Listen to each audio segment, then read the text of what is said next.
Bonsoir et bienvenue dans ce 23h à la une de l'actualité. Le président zimbabwéen Robert Mugabe a annoncé sa démission alors que le Parlement examinait une procédure de destitution à son encontre. La nouvelle a été saluée dans la capitale Harare. Les conclusions de la 11e édition de l'indice Mo Ibrahim de la gouvernance en Afrique ont été publiées hier. Un score supérieur à la moyenne africaine et à la moyenne régionale pour l'Afrique de l'Ouest.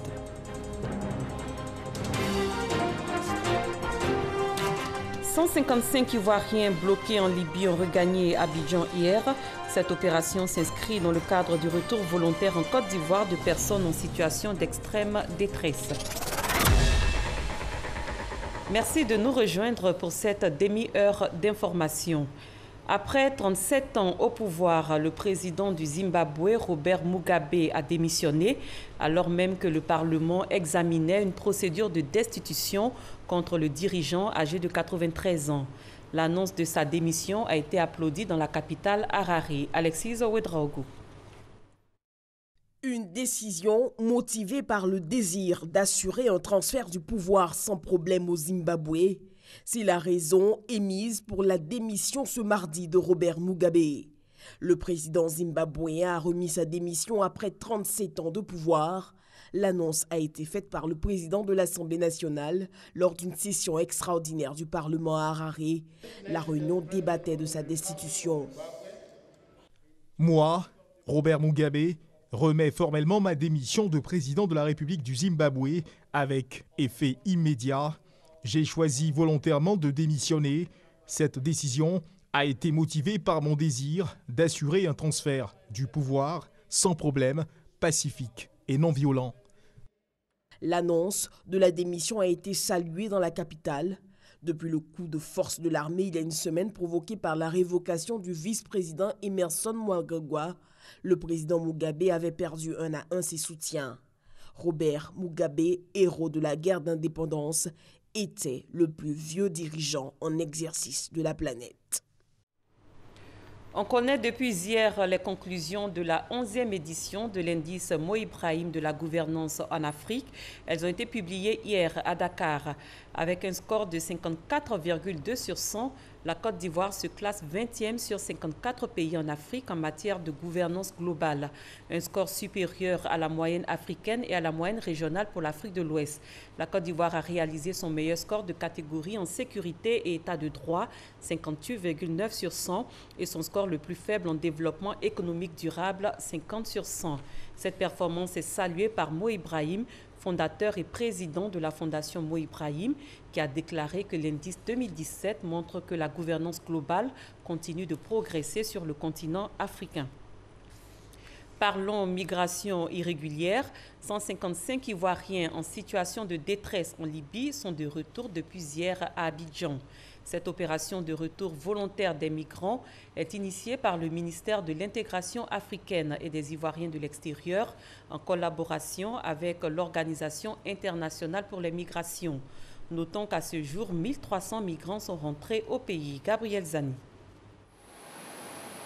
C'est la fin du calvaire pour ces migrants ivoiriens. La première vague des personnes vulnérables en Libye est arrivée à Abidjan. Les Libyens nous maltraitent et nous vendent. On nous kidnappe, la vérité. Il y a des gens même qui sont restés derrière. Si le gouvernement peut faire quelque chose, de la manière qu'ils sont allés nous chercher, nous allons les chercher immédiatement, même pas une semaine. 155 personnes, dont près de 80 femmes, souvent détenues dans des conditions inimaginables. Pour cette femme, ce retour relève du miracle. Les marcheurs de la Tunisie en Libye, par le désert. Comme ça, on trouve des hommes mis dans les coffres, ils ont frappé d'autres personnes, ils ont tué d'autres dans le désert. On ne mangeait pas, on était livrés à nous-mêmes. C'est Dieu seul qui nous a sauvés, jusqu'à ce que le gouvernement, en tout cas, il pense à nous pour nous envoyer des avions. On ne croyait même pas. En novembre 2015, puis en mars et avril 2017, le ministère de l'Intégration africaine et des Ivoiriens de l'extérieur avait déjà procédé par 3 vols au rapatriement de 351 migrants en situation d'extrême précarité retenus contre leur gré en Libye. Il est important aujourd'hui de sortir de l'émotion et de comprendre que la responsabilité commande que, comme le fait la Côte d'Ivoire, comme le font beaucoup de pays de la sous-région, que nous continuons indubitablement à faire revenir nos ressortissants lorsqu'ils manifestent ce désir de revenir en Côte d'Ivoire. Ces personnes bénéficieront d'un hébergement d'urgence et d'un appui financier symbolique. Elles seront également inscrites dans un projet de réintégration dans le cadre du Fonds fiduciaire d'urgence de l'Union européenne, financé à travers l'Organisation internationale pour les migrations, OIM. Le gouvernement ivoirien n'a pas attendu les pires formes de traite humaine. Nous devons rapatrier et réintégrer environ 750 Ivoiriens en situation de détresse en Libye. Au total, ce sont environ près de 1300 Ivoiriens à travers les pays africains et particulièrement en Libye que nous avons rapatriés depuis 3 ans. Pour l'heure, les efforts du gouvernement se poursuivent en Libye pour protéger les migrants ivoiriens et organiser leur retour volontaire malgré le contexte sécuritaire tendu en Libye. Pour parler du retour volontaire des migrants ivoiriens, Isiaka Konaté, le directeur général des Ivoiriens de l'extérieur, était sur le plateau du journal télévisé de 20h. On l'écoute. La Libye, vous connaissez la situation en Libye, c'est une situation extrêmement délicate, une situation sécuritaire qui exige que beaucoup de prudence puisse être développée, notamment dans la sécurisation de l'aéroport. Hier, nous avons eu des difficultés particulières parce qu'il a fallu trouver un petit porteur qui est parti de l'aéroport de Zouara, faire 3 rotations vers l'aéroport de Mitiga pour ensuite mettre tous ces 155 personnes à bord et les faire revenir en Côte d'Ivoire. Généralement, lorsque nous sommes saisis, il faut repartir l'ambassade de Côte d'Ivoire, bien que délocalisée en Tunisie, à des petites équipes sur le terrain avec l'Organisation internationale pour les migrations. Ils font le tour des différentes prisons et souvent même des prisons privées et ils essaient d'identifier ces personnes qui ont perdu tout document d'identité. Ils prennent des photos, ils prennent les dates de naissance, ils renvoient des données au ministère de l'Intérieur qui procède à des vérifications, vous savez, dans un contexte sécuritaire tendu et qui envoie ensuite ces différentes informations. Et c'est ensuite que les laissez-passer sont émis et après les laissez-passer, le gouvernement introduit une communication, le ministre Ali Koulibaly introduit une communication en conseil des ministres qui validée. Ensuite, l'opération de rapatriement peut suivre son cours. Alors, c'est sûr que la question de la migration de la migration irrégulière entraîne forcément des abus. Beaucoup de migrants ont été victimes de cela. Pour l'instant, nous avons commencé le profilage. Beaucoup ont expliqué les violences corporelles, ont pu montrer certaines violences corporelles, mais en ce qui concerne tous les détails de ces différents abus dont ils ont pu être victimes, lorsque nous allons finir le profilage dans les jours à venir, nous pourrons donner une image définitive de ces personnes qui sont revenues dans des conditions extrêmement difficiles en Côte d'Ivoire. À la suite de diffusion de rapports médiatiques faisant état de traitements inhumains infligés aux immigrants clandestins en Libye, le ministère des Affaires étrangères libyen a réagi. Il condamne avec la dernière énergie ces pratiques et annonce que des enquêtes sont ouvertes pour établir la vérité et prendre des sanctions contre les auteurs de ces faits. Herman Guivi. Devant l'émotion et la colère consécutives à la diffusion d'images vidéo présentant des migrants en cage, vendus comme esclaves, le gouvernement d'Union nationale de Libye sort de sa réserve. Des images qui, en un quart de tour, ont fait le tour du monde à travers une vidéo diffusée sur le site de l'agence de presse libyenne www.libyan-cna.net. Le gouvernement d'Union nationale libyen condamne ce genre de pratique et informe que des enquêtes sont ouvertes à cet effet.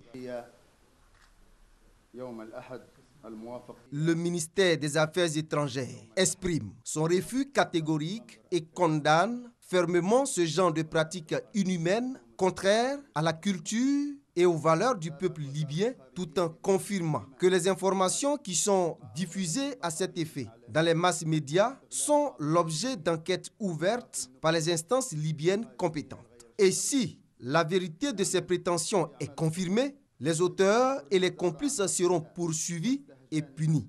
Le ministère des Affaires étrangères rappelle que la Libye avait depuis de longues années interpellé sur la nécessité de la mise en place d'une politique efficace en vue de pallier ce phénomène en apportant assistance dans la mise en place des institutions fortes de développement des projets, des politiques de développement durable dans les pays de départ à l'immigration clandestine, au trafic humain, conformément à la déclaration commune Afrique-Union européenne de l'année 2006. Un point de vue exprimé au cours d'une rencontre avec le groupe africain du corps diplomatique résident en Libye, qui pour sa part se félicite de la position adoptée par les autorités libyennes et leur engagement à tout mettre en œuvre pour mettre fin à ces pratiques d'un autre siècle. La Libye demande à tous ses partenaires et amis au niveau régional et international une coopération positive et constructive en vue d'un meilleur traitement de cette question négative de l'immigration, tout en faisant preuve de responsabilité, de sagesse et de courage. Je vous donne lecture d'un communiqué émanant de l'ex-chef d'état-major de l'armée, le général de corps d'armée Philippe Mangou. Il revient de façon récurrente qu'au cours de mon témoignage à la CPI, j'aurais tenu des propos faisant allusion à la prise en compte des ex-FAFN dans le paiement des primes aux soldats dans la période de 2005 à 2009. Ceux-ci, se fondant sur ces prétendus propos, réclameraient le droit au paiement d'éventuelles primes couvrant la période sus-indiquée. Je m'inscris en faux contre ces allégations. Au cours de mon audition, je n'ai jamais tenu de tels propos. D'ailleurs, mon intervention à la CPI a été entièrement enregistrée et est disponible pour toute vérification. Je saisis cette occasion pour inviter l'ensemble de nos soldats à s'inscrire dans le processus de réconciliation en cours dans notre pays et à demeurer vigilants face à d'éventuelles manipulations. Philippe Mangou, général de corps d'armée, ex-chef d'état-major des armées. La communauté internationale célèbre ce 21 novembre la Journée mondiale de la télévision. Cet outil qui fait partie de notre quotidien. Au fil des années, la télévision est devenue plus moderne avec des contenus plus améliorés. On parle alors de la migration vers la TNT, la télévision numérique terrestre. Ce projet est porté par le ministère de la Communication, de l'Économie numérique et de la Poste. Il devrait très bientôt rentrer dans sa phase de déploiement pour le bonheur des téléspectateurs. Lansina Ouattara, Herman Guivi. Derrière les murs de cette bâtisse, à Abidjan, les choses bougent pour un accès à une technologie au niveau de la télévision. Depuis des années, le gouvernement ivoirien travaille à mettre à disposition du public la TNT, la télévision numérique terrestre. Dans cette définition de télévision numérique terrestre, il y a la notion de télévision, il y a la notion de numérique et il y a la notion de terrestre. Donc télévision, nous savons tous ce que c'est. Numérique, c'est que contrairement à l'ancien système qui était analogique, maintenant nous changeons de processus de diffusion. Et terrestre, parce que nous recevons le signal de la télévision par voie terrestre, contrairement au câble par exemple, ou contrairement aux satellites que les gens connaissent bien. Si le comité national en charge du passage à la TNT s'active encore plus pour concrétiser ce projet, après la phase pilote réussie, c'est qu'il y a de nombreux avantages. C'est d'abord la qualité de l'image et du son, mais c'est aussi la diversité. Parce qu'en Côte d'Ivoire, en même temps que nous mettons en place le phénomène de numérisation, nous mettons aussi en place de façon concomitante le phénomène de libéralisation. Donc, le téléspectateur ivoirien aura donc à sa disposition plus de chaînes.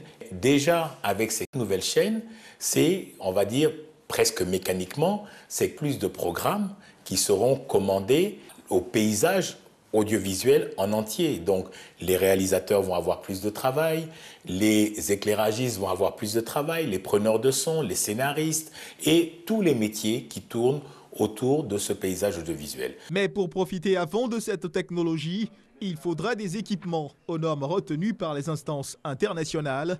À cet effet, l'État a pris des dispositions pour que la télévision reste un média de masse. L'État a veillé à ce que l'accès à la TNT soit rendu le plus facile et le plus souple possible pour les foyers de Côte d'Ivoire. À côté de la maîtrise de ce projet hautement technique par le gouvernement, l'ensemble des acteurs des médias devront produire du contenu local adapté à un public de plus en plus exigeant. À ce niveau, la Côte d'Ivoire peut compter sur son influence culturelle dans la sous-région. À l'occasion de la 4e édition du Salon international de l'agriculture et des ressources animales d'Abidjan, notre attention est portée sur les activités de régénération du couvert forestier ivoirien menées par la SODEFOR, Société de développement des forêts. Notre reporter Justine Seidjike s'est intéressée à des forêts classées dans diverses localités du pays pour découvrir les chantiers ouverts par la SODEFOR depuis 1967. La forêt ivoirienne, c'est 234 forêts classées d'une superficie de plus de 4 millions d'hectares, les parcs nationaux et le domaine rural, le tout d'une superficie de 16 millions d'hectares en 1960. 57 ans après, selon des estimations, le couvert forestier ivoirien n'est plus que de 2 millions d'hectares. La régénérescence du verger ivoirien s'impose alors à la Côte d'Ivoire, pays dont la croissance économique repose essentiellement sur l'agriculture. La régénération de la forêt ivoirienne, c'est la reconstitution naturelle, le reboisement mécanisé et l'aménagement de l'ensemble des forêts classées. Ce à quoi s'attelle la Société de développement des forêts SODEFOR depuis 1967 et 1992. Au nombre des 8 premiers chantiers de reboisement démarrés en 1967, le chantier de Yapoabé dans le département d'Agboville, où une parcelle d'expérimentation de 66 essences de bois du Centre national de recherche agronomique CNRA participe du reboisement. C'est une parcelle de 30 hectares sur laquelle il a été réalisé un reboisement en peuplement naturel de 60 espèces. Les 60 espèces sont réparties par parcelle. Et l'objectif, c'est d'étudier le comportement de ces espèces en peuplement, en plantation. Ce qui sert et pourra toujours servir de base au reboisement de ces espèces-là à grande échelle. La forêt de Yapoabé, après son classement, couvre une superficie de 26 236 hectares. Il y a eu quand même le passage des opérateurs de la filière bois qui mènent des activités de reboisement, de compensation. Et même nous-mêmes, en tant que forestiers au niveau de la SODEFOR, nous menons aussi des activités d'enrichissement. Même pour cette année 2017, sur l'axe Abidjan-Azopé, nous avons fait une opération d'enrichissement d'environ 5 hectares de reboisement. Tout commence dans les 3 centres de production de pépinières de la forêt classée de Téné, dans la sous-préfecture d'Oumé. Les plants produits avec Munici dans ces centres servent au reboisement sur toute l'étendue du territoire national. Chaque année, près de 2 millions de plants sortent de ce parc à pied-mer. Le bouturage nous permet de produire des plants en grande quantité pour pouvoir réaliser nos reboisements sans que nous ayons un problème, en tout cas de disponibilité en plants. La forêt classée de Téné, il faut dire, depuis 1972, a connu un reboisement intensif. Nous avons, pour une superficie de 29 700 hectares, elle est reboisée à 22 560 hectares. Et elle est reboisée à 12 000 hectares de TEC. Et donc, nous sommes ici sur une parcelle de régénération. Voilà, la parcelle a été plantée en 1972. Et donc, cette parcelle a fait l'objet de coupe en 1999. Et après 1999, elle a été reconduite en régénération à partir des années 2000. En plus de ce dispositif, des parcelles conservatoires de TEC sont en réserve au cas où les plants servant au bouturage étaient amenés à disparaître. Ce sont 5 parcelles semencières. La reconstitution naturelle nécessite le reboisement des essences locales, telles le fromager, l'iroko, l'acajou et des essences alimentaires, d'où la création du centre de bouturage de la forêt classée de Sangoué à Oumé. L'iroko avait des problèmes à son jeune âge. Il est attaqué par un parasite qu'on appelle le Phytolima lata. Il déforme l'iroko et parfois même il le tue aussi. Donc c'est dans ce cadre-là que les pays comme le Cameroun, la Côte d'Ivoire et le Ghana s'étaient réunis et ont décidé de mettre en place ce projet. C'est ici qu'on a produit les plants. On a produit près de 10 000 plants d'iroko pour mettre en place environ 100 hectares d'iroko. Et aujourd'hui, nous avons au centre, dans la forêt de Sangoué, une plantation de 65 hectares d'iroko. Cette parcelle n'existe nulle part au monde. Et quand le projet a pris fin, la Côte d'Ivoire a pris la relève. Mais si on a réussi à mettre en place des boutures d'iroko, et pourquoi ne pas essayer les essences locales aussi? Donc c'est dans ce cadre-là que nous avions commencé aussi par l'acajou, la samela, le vène, la mazakoué, que nous avions fait des parcs à bois.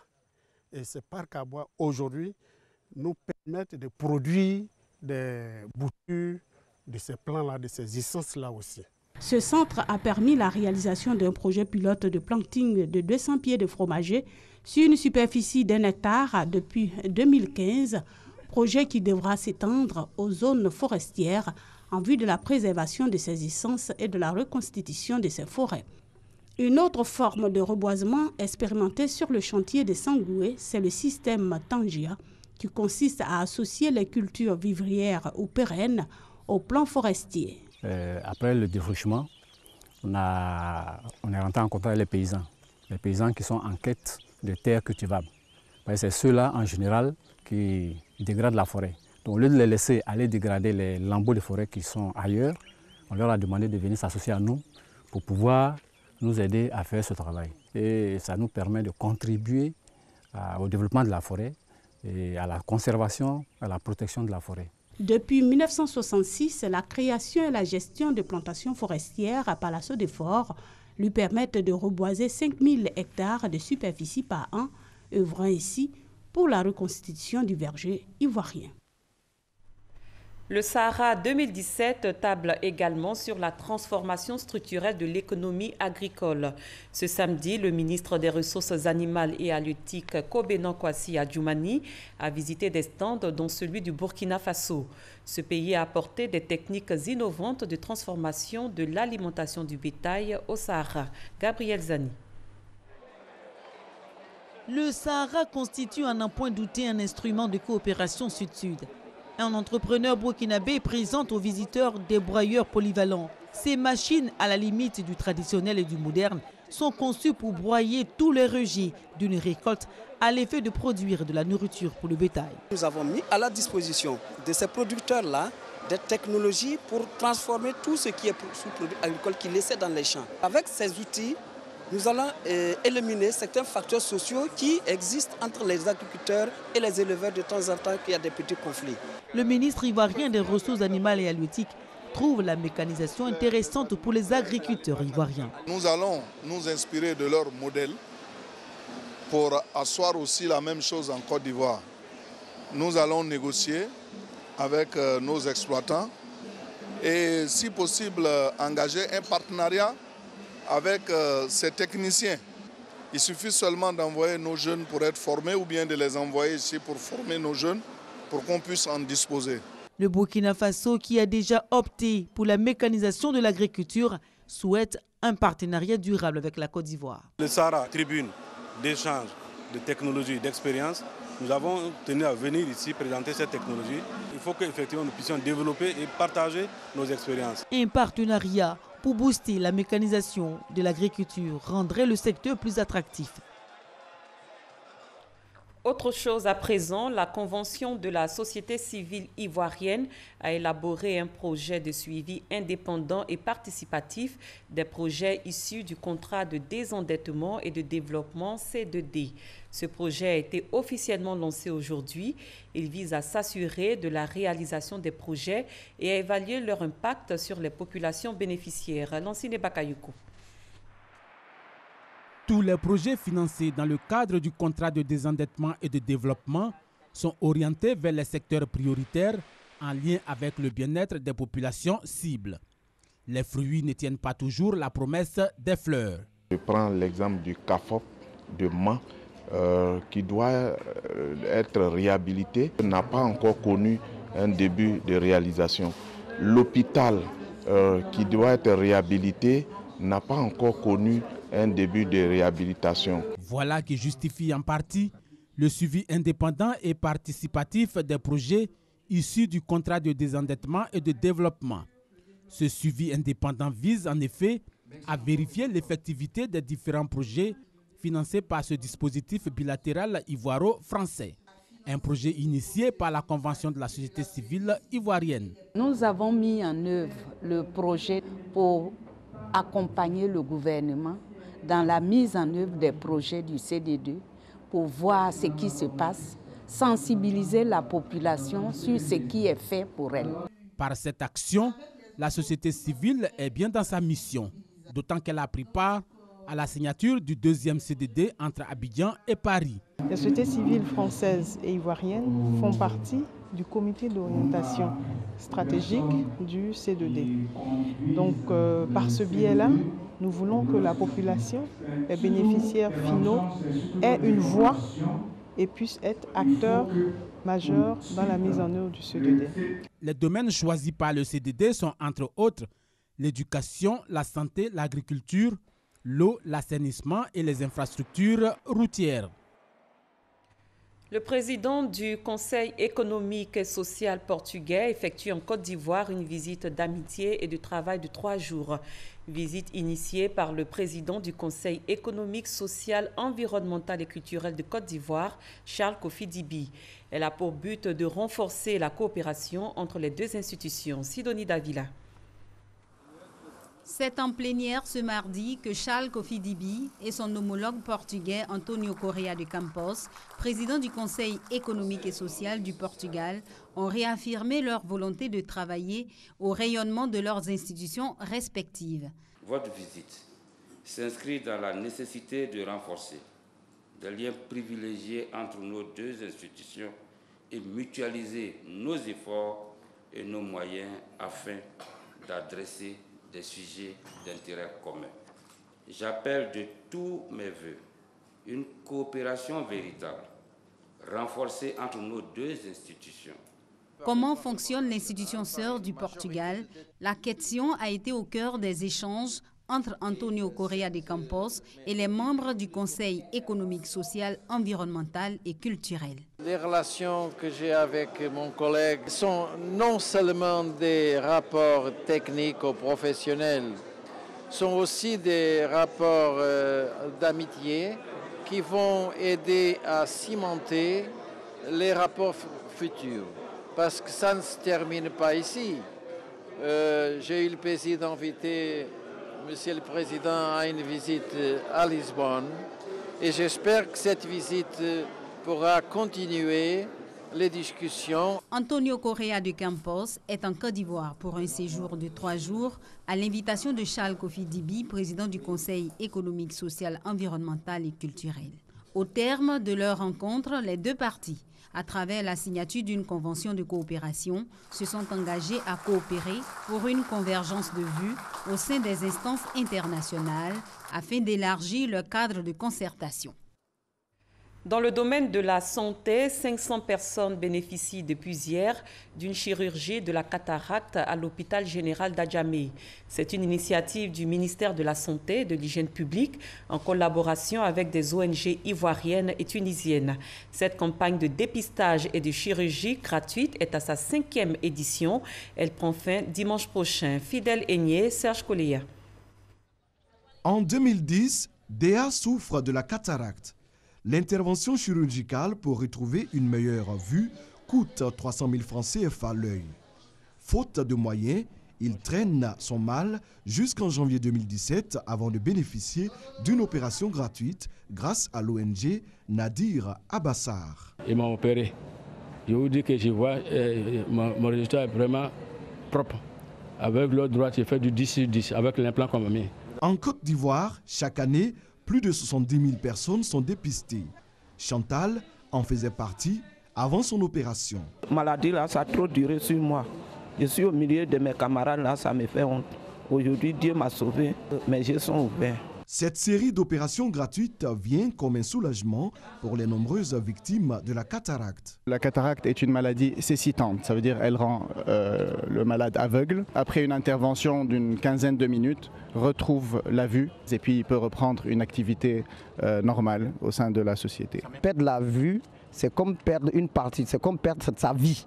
Mais quand vous arrivez à retrouver la vue, vous êtes dans un nouveau monde. Voilà pourquoi nous avons œuvré pour avoir une lumière que nous pouvons donner à ces personnes-là. La campagne de dépistage et de chirurgie gratuite de la cataracte se déroule à l'hôpital général d'Adjamé du 18 au 26 novembre prochain. 500 cas seront traités par une dizaine de spécialistes mobilisés pour cette action de portée sociale. Ailleurs au Nigeria, au moins 5 personnes ont été tuées dans un attentat suicide à Mubi, dans le nord-est du pays. L'attentat n'a pas été revendiqué, mais porte la marque de Boko Haram, qui mène régulièrement des attaques contre des villages et des attentats suicides. Fin de cette édition. Merci de votre aimable attention. Excellente fin de soirée. Je vous retrouve demain.